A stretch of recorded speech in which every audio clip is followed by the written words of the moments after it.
আদালত চত্বরে বিদ্যুৎ দপ্তরের সিনিয়র ম্যানেজার আক্রান্ত ও হেনস্থার অভিযোগে ইঞ্জিনিয়ার ফোরামের পক্ষ থেকে থানায় মামলা দায়ের করা হয়েছিল।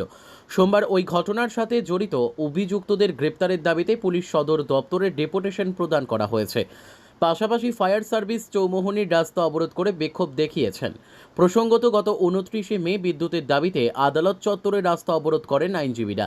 ওই অবরোধ ও বিক্ষোভের কর্মসূচিতে আইনজীবীরা দ্বারাই বিদ্যুৎ দপ্তরের সিনিয়র ম্যানেজার অপু পাল আক্রান্ত ও হেনস্থার অভিযোগ তুলেছিল ইঞ্জিনিয়ার ফোরাম। তারপর ফোরামের তরফ থেকে বিদ্যুৎ নিগমে ডেপুটেশন প্রদান করা হয়েছিল। পরবর্তী সময়ে থানায় মামলা দায়ের করা হয়েছিল, কিন্তু এখনও পর্যন্ত অভিযুক্তদের গ্রেপ্তার না করার প্রতিবাদে পুলিশ সদর দপ্তরের সামনে বিক্ষোভ দেখিয়েছেন। অভিযুক্তদের গ্রেপ্তারের দাবিতে ডেপুটেশন প্রদান করেন ইঞ্জিনিয়ার্স ফোরাম। গত 29 মে আদালত চত্বরে কর্তব্যরত অবস্থা আমাদের অপু পাল জনৈক ইঞ্জিনিয়ার, ওনাকে কতিপয় আইনজীবী শারীরিকভাবে নিগৃহীত করে 29 তারিখ।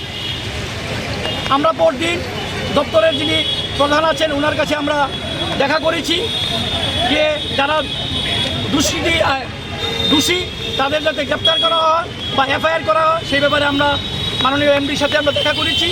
উনি কথা দিয়েছিলেন দ্রুততার সঙ্গে দেখবেন। সেই অনুযায়ী 31 তারিখ পশ্চিম থানা এফআইআর করা হয়েছে।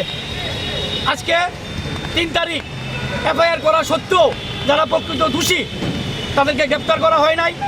আমরা সোশ্যাল মিডিয়ার মাধ্যমে দেখতে পেয়েছি জনৈক আইনজীবী যিনি বার কাউন্সিলের সভাপতি মৃণালকান্তি বিশ্বাস মহোদয়, ওনাকে আপনারা সবাই চিনেন, আমরা সোশ্যাল মিডিয়াতে দেখেছি। আমরা চাইছি যারা প্রকৃত দোষী পুলিশ প্রশাসন যেন তাদেরকে শনাক্ত করে অতি দ্রুত গ্রেপ্তার করে এবং আইন অনুযায়ী যেন ব্যবস্থা নেয়। Bureau report, news daily Bharat.